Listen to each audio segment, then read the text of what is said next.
अम्मा 5,500 की तनख्वाह आ गई हमारी। अम्मा तुम चिंता मत करो, हम जानते हैं कि पैसों का जरूरत है, तुम्हारा ऑपरेशन कराना है। हम आज ही शाम को पैसे अकाउंट में डाल देंगे ना तुम्हारा। 5,500 की तनख्वाह? शशांक, ये गार्ड क्या बोल रहा है? इसकी तनख्वाह सिर्फ 5,500 रुपए है।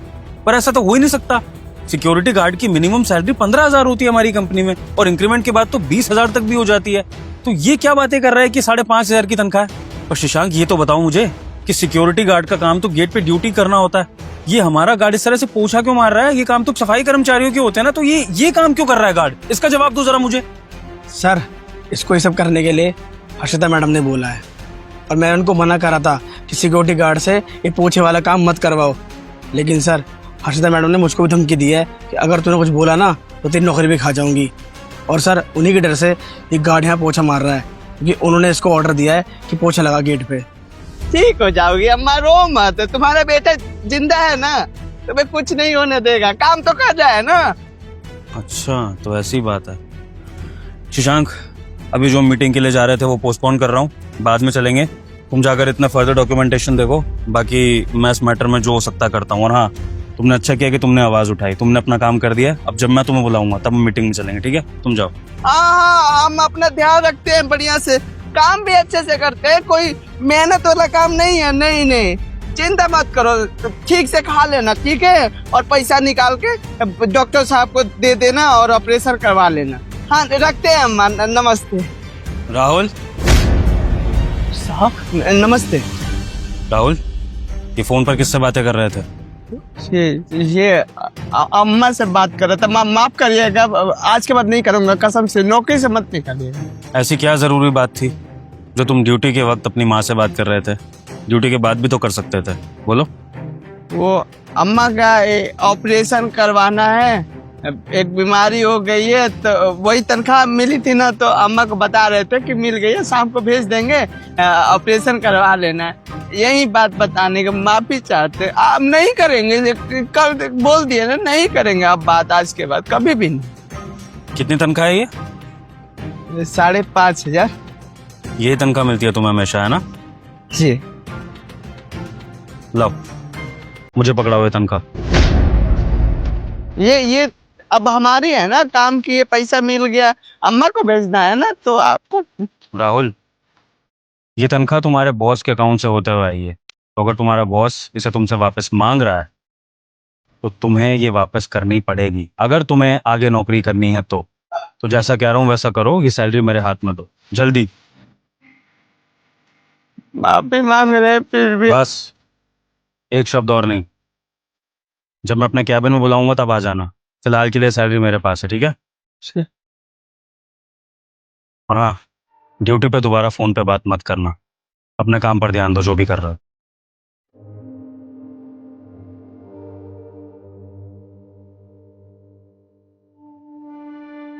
हेलो अम्मा, पैसा नहीं भेज पाएंगे शाम को। हाँ, वो मालिक लेके चले गए, सुन लिए थे, ऐसे बात कर रहे थे, काम कर रहे थे, गुस्सा किए, पैसा छीन के चले गए। आप देख रहे हैं, मांगेंगे पैसा भेजेंगे, चिंता मत करो। अब तो नौकरी पर बात आ गई है, पता नहीं नौकरी से हाथ धोना पड़ेगा या फिर क्या होगा। नहीं, तुम चिंता मत करो, हम देख लेंगे, हाथ पैर जोड़ लेंगे, उनका पैर पकड़ लेंगे, कुछ नहीं होगा गलत, ठीक है? हाँ, हम इंतजाम करके पैसा भेज देंगे। हाँ, तुम बस खुश रहना। रखते हैं अम्मा। यस सर, आपने बुलाया था मुझे? हाँ जी हर्षिता, मैं ये पूछ रहा था कि सारे एम्प्लॉयज की सैलरी डिस्ट्रीब्यूट हो गई है इस महीने की? हाँ सर, हो गई है। गुड। अच्छा, आपको ये पता है कि हमारे सारे एम्प्लॉयज खुश हैं या फिर किसी के घर परिवार में कोई दिक्कत परेशानी चल रही है? नहीं सर, सब तो खुश हैं, सबको अपनी सैलरी अच्छे से मिल जाती है टाइम पे, तो फिर ऐसा तो कुछ हो ही नहीं सकता है ना? पक्का हमारे सारे एम्प्लॉयज खुश हैं, किसी के घर में कोई दिक्कत परेशानी नहीं है? श्योर है आप? Yes sir. चलो, मैं अभी एक एम्प्लॉय को बुलाता हूँ जिसके बारे में मुझे पता लगा है कि उसके घर में कुछ दिक्कत परेशानियां हैं, जिसके बारे में शायद आपको नहीं पता। तो एक बार उसी के मुंह से सुन लेते हैं उसकी दिक्कत है। राहुल, साहब जी, मुझे नौकरी से निकलवाने के लिए बुलाया है ना, ऐसा मत करिएगा, हाथ जोड़ रहा हूँ, नौकरी से मत निकालिएगा मुझे। राहुल, नौकरी से निकालने के लिए नहीं बुलाया है, तुम्हारी परेशानियां जानने के लिए बुलाया है। मैंने तुम्हें बाहर अपनी माँ से बात करते हुए सुना था, तो क्या क्या दिक्कत परेशानियां तुम फेस कर रहे हो जरा एक बार मैनेजर मैडम के सामने भी बता दो, हम सब सुनना चाहते हैं। क्या हो गया? साहब जी, वो हमारी अम्मा की तबीयत खराब है, ऑपरेशन होने वाला है, वही तनख्वाह मिली थी तो बात कर रहा था, और भी पैसा घट रहा है, परेशानी बहुत बड़ी है, क्या करे, कोई न जैसे तैसे अपना गुजारा कर लेंगे, कम तनख्वाह में कैसे गुजारा करे समझ में नहीं आता। क्यों राहुल, पैसे कम क्यों पड़ रहे हैं तुम्हें माँ के इलाज के लिए? कितनी सैलरी है तुम्हारी? अरे सैलरी की क्या मतलब है सर, सैलरी का पूछने का क्या मतलब है? जितनी सबको मिलती है उतनी ही है सैलरीज की। और तू यहाँ क्या कर रहा है? जाके बाहर काम कर। हर्षिता, आज के बाद कभी मुझे बीच में काटना मत। मैं बॉस हूँ तुम्हारा कोई भाई नहीं हूँ जो तुमने इस तरह से मुझे काट दिया। राहुल से कुछ पूछ रहा हूँ ना तो पूछने दो। राहुल, कितनी सैलरी है तुम्हारी? 5,500। ए, क्या बकवास कर रहा है तू? तेरा दिमाग तो नहीं खराब हो गया? झूठ क्यों बोल रहा है? सर के सामने 5,500 देती हूँ मैं तुझे? हाँ, पूरे 15,000 रुपए देती हूँ। सर ये झूठ बोल रहा है। मैडम जी, 15,000 रुपया हमारी तनख्वाह है, सपने में भी नहीं सोच सकता। जब से हम काम पर साहब जी लगे हैं, 5,500 की तनख्वाह मिलते, 15,000 कहाँ मिलते? झूठ आप क्यों बोल रहे हैं साहब के सामने? झूठ मैं बोल रही हूँ या झूठ तू बोल रहा है? कुछ भी बकवास किया जा रहा है। तुझे तो मैं आज बताऊंगी, नौकरी से ही निकलवा दूंगी तुझे। बकवास कर रहा है सर, ये झूठ बोल रहा है, ये मुझे पता नहीं क्यों फंसाने की कोशिश कर रहा है।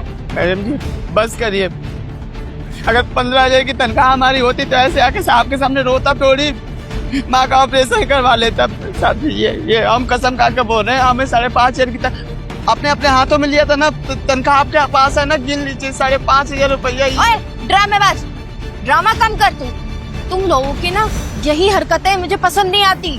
तुम लोग झूठ बोलते हो, पैसे खा जाते हो, फिर बॉस के सामने उल्टा सीधा बोल के बड़े एम्प्लॉय को फंसा देते हो।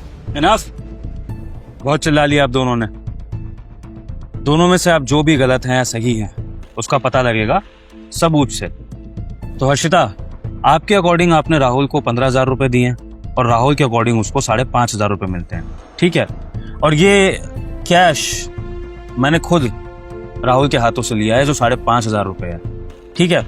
लेकिन फिर भी हर्षिता, मैं आपसे सबूत जानना चाहता हूँ कि आपके पास क्या सबूत है कि आपने राहुल को 15,000 रुपए ही दिए हैं? हाँ, आपकी एटीएम ट्रांजैक्शन हम चेक कर सकते हैं। आप एक काम करिए, अपनी बैंक स्टेटमेंट निकाल के लाइए, उसमें पता लग जाएगा कि आपने एटीएम से विड्रॉल 15,000 करे हैं या 5,500 करे हैं राहुल को देने के लिए। लाइए। अब सर वो एक्चुअली मेरा कार्ड मैं घर पे भूल गई हूँ। तो ठीक है, फिर मैं काम करता हूँ, इस ऑफिस में हिडन सीसीटीवी कैमरे लगे हैं, मैं वो फुटेजेस चेक करता हूँ। हाँ, आप लोगों को इन हिडन सीसीटीवी कैमरे के बारे में पता नहीं होगा, ये मैंने सिक्योरिटी पर्पस से लगवाए थे। तो उन कैमराज में मुझे कुछ ना कुछ ऐसा सबूत मिलेगा जहां से ये पता लग जाएगा कि कौन झूठ बोल रहा है, कौन सच बोल रहा है। और ये बात आप दोनों याद रखना कि जो भी पकड़ा गया उसे तुरंत नौकरी से निकाल दिया जाएगा, रेड कार्ड कर दिया जाएगा, और आज के बाद वो किसी भी कॉर्पोरेट कंपनी में काम नहीं कर पाएगा। रुकिए आप लोग, अभी मैं फैसला कर देता हूँ। नहीं नहीं नहीं नहीं नहीं सर, नहीं ऐसा मत करिए सर। वो मैंने लिए हैं पैसे राहुल की सैलरी में से। और किस खुशी में मैं शशिता जान सकता हूँ? सर मेरे पास एक वैलिड रीजन है सर। एक्चुअली मेरे ऊपर बहुत बड़ी प्रॉब्लम आ गई थी। मैंने एक पर्सनल लोन लिया था और उसकी ड्यू डेट थी।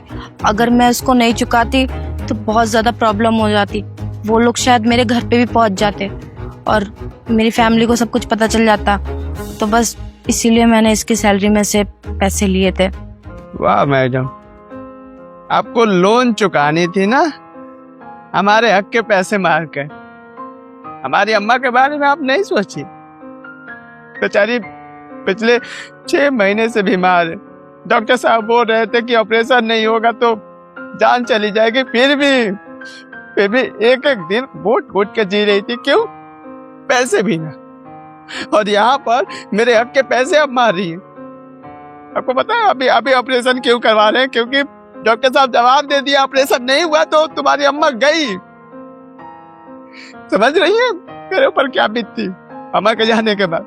और अभी ये बात सुना कि आप मेरे हक के पैसे मारे, तो मेरे ऊपर क्या बीत रही है, गरीब के ऊपर क्या बीत रही है, आप समझ रही है? बद्दुआ लगेगी आपको, बद्दुआ देख लीजिएगा। बस राहुल, तुम्हें इनको बद्दुआ देने की जरूरत नहीं है, क्योंकि जो बुरा करता है भगवान भी उसको कभी माफ नहीं करते हैं। अपने कर्मों का फल ये भुगतेंगे एक दिन। भले इनके ऊपर जो मर्जी परेशानी आ गई हो, लेकिन इनको कोई हक नहीं बनता कि ये किसी और के पैसे मारे। और हर्षिता, 1 लाख की सैलरी होने के बाद भी आपकी नीयत इतनी खराब थी कि आपने राहुल के पैसे काटे। तो सोचिए आपकी नीयत किस लेवल पे खराब होगी कि आप जितना भी पैसा कमा ले, आप दूसरों के पैसे पर नीयत खराब करेंगी। और ऐसे लोगों का कुछ नहीं हो सकता हर्षिता। पहली बात तो ये कि मैं आपको इस कंपनी से निकाल रहा हूँ। दूसरी बात ये कि आप राहुल के जितने भी पैसे पेंडिंग है अभी तक के, मुझे नहीं पता कितने भी हैं, वो सारे के सारे पैसे आप राहुल के अकाउंट में ट्रांसफर करेंगी अगले महीने एनी हाउ। और अगर ये पैसे राहुल के अकाउंट में नहीं पहुंचे तो FIR दर्ज होगी, पुलिस आपके घर पे आएगी, और फिर उसके बाद जो होगा उसके लिए मैं जिम्मेदार नहीं हूंगा। आपकी खुद की हरकतें आपको वहां पर पहुंचाएंगी, यानी कि जेल में, ठीक है। और तीसरी बात मिस हर्षिता, आपके माँ बाप का ख्याल करके आपको मैं ब्लैकलिस्ट नहीं कर रहा हूँ, सिर्फ नौकरी से निकाल रहा हूँ। लेकिन अगर आपने राहुल के पैसे नहीं चुकाए मिस हर्षिता, तो याद रखना जेल में जाते ही आपका सारा करियर खत्म हो जाएगा। और प्लीज अगली बार जिस भी कंपनी में जाओ ईमानदारी से काम करने की कोशिश करना, क्योंकि जो दूसरों का हक मारता है उसको कभी खुशी नहीं मिलती है जीवन में। हमेशा परेशान घूमोगी, चाहे लाख क्या करोड़ भी कमा लो, समझी। Now leave my office. Sir एक चांस दे दीजिए, मैं राहुल से भी माफी मांग लूंगी सर। अभी इतनी जल्दी मैं जॉब कहाँ से लाऊंगी और मैं कहाँ से इसके पैसे वापस करूंगी, आप ही बताइए ना। मेरे पास तो खुद ही पैसे नहीं है। मैं पाई चुका दूंगी इसके, पर सर मुझे जॉब से तो मत निकालिए। एटलीस्ट मैं जॉब भी करूंगी तभी तो पैसे कमा पाऊंगी सर। हर्षिता, आपको अगर इस गलती के बाद भी मैंने कंपनी में रख लिया ना, तो सारी कंपनी में मेरी थू होगी कि ऐसी मैनेजर को हायर कर रखा है जो लोगों का हक मारती है। मैनेजर का मतलब होता है लोगों को मैनेज करना, ना कि लोगों का हक मारना। तो प्लीज हाथ जुड़वाइए मेरे और निकलिए इस कंपनी से, इससे पहले कि मैं सच में पुलिस बुला लूं और यहाँ पर सीन क्रिएट हो जाए। बस याद रखिएगा, राहुल के पैसे उसके अकाउंट में, याद से। Leave now. राहुल, मुझे माफ कर देना, मेरी कंपनी में इस तरह का फ्रॉड हुआ तुम्हारे साथ, और सच में मुझे इसके बारे में कोई अंदाजा नहीं था। मैंने अपनी मैनेजर पे बहुत ट्रस्ट करके अपना बर्डन कम करने के लिए उसको सैलरी बांटने का काम दिया था, लेकिन मुझे नहीं पता था कि इसमें इस तरह का फ्रॉड भी हो जाएगा। मैं तुम्हारा गुनहगार हूं कहीं ना कहीं, और मैं इसको सुधारूंगा गलती को, तुम टेंशन मत लो। रुको,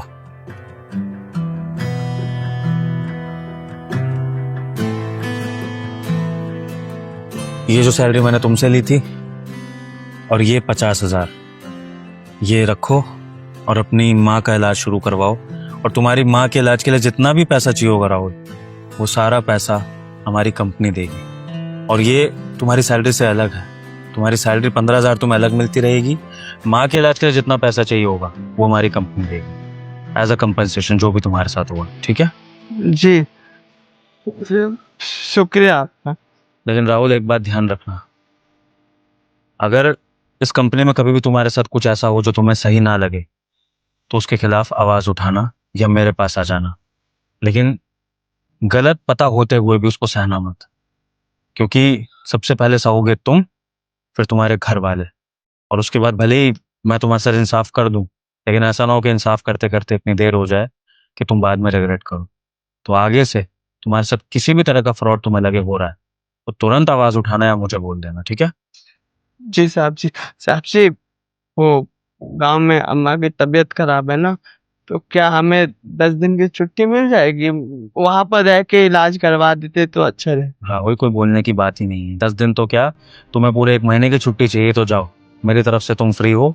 जब तक तुम्हारी माँ ठीक नहीं हो जाती, स्टेबल नहीं हो जाती, तब तक तुम नौकरी पर मत आना, और तुम्हारी सैलरी तुम्हारे अकाउंट में पहुंच जाएगी, सैलरी भी नहीं कटेगी, ये भी मेरा वादा है, ठीक है।